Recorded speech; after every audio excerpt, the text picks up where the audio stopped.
has drawn criticism from China. Here's more. The Chinese Communist Party continues to threaten, to pressure, and attempt to isolate Taiwan. These actions are unacceptable. A free country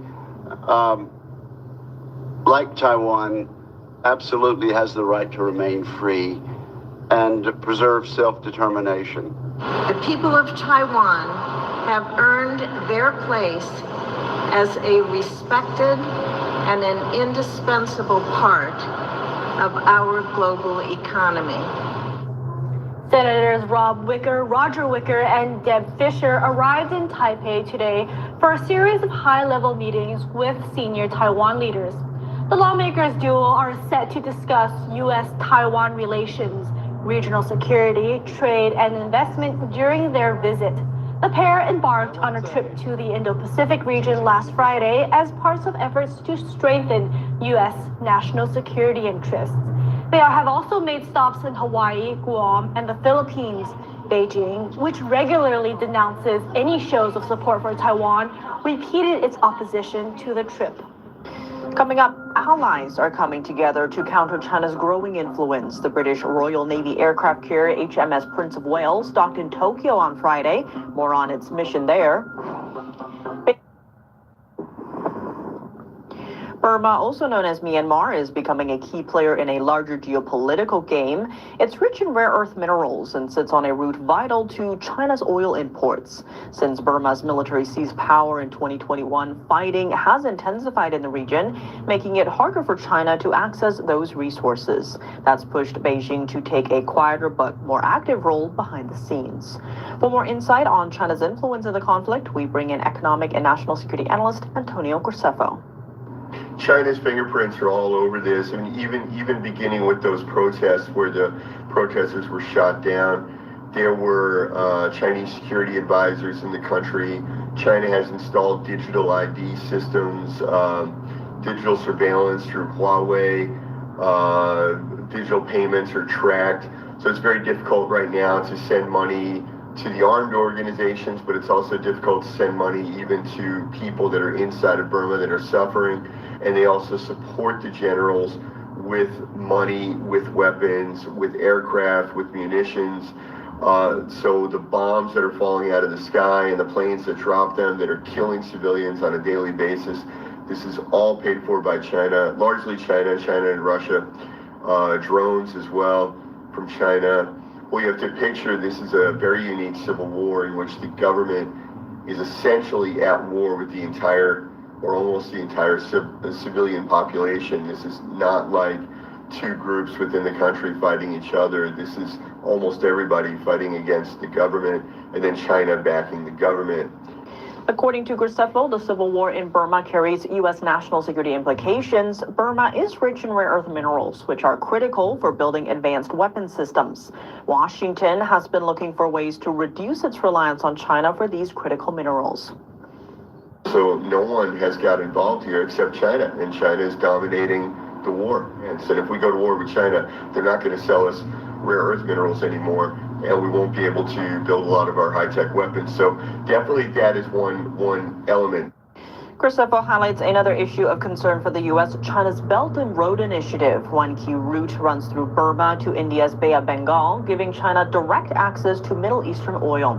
He explains why controlling this route is crucial for Beijing's economy and why the U.S. must step in. It's the most important investment and the largest investment. It absorbs about 50% of the total investment in the Belt and Road. 50% or somewhere between 30 and 50% of the Belt and Road investment is in Pakistan on this one corridor, and it's all about getting oil, getting energy from the Middle East, from Iran to China, so that if China invades Taiwan, the U.S. would blockade the Strait of Malacca, which would prevent China from getting energy from the Middle East, and would also prevent China from being able to do exports, which would ruin its economy.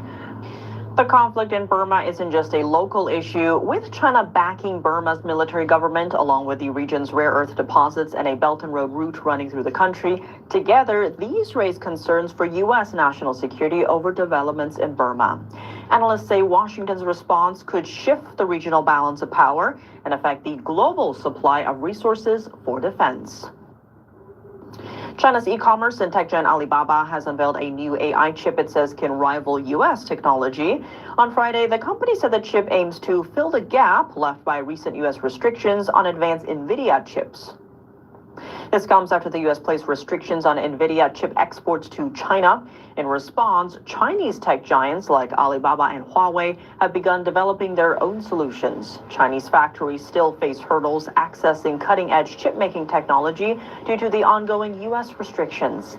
Alibaba's new chip can replace NVIDIA's H20 processor, allowing engineers to migrate softwares originally written for NVIDIA AI chips.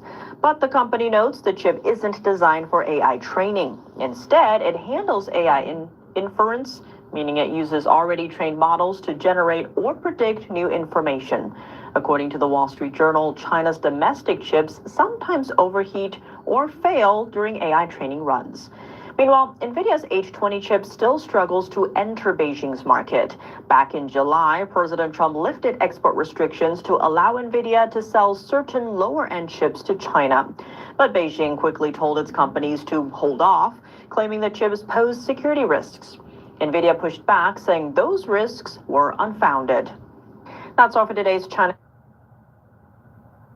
Safe flight repair, safe flight repair. Sometimes things fall right into place, but other times they just fall. No. What was that?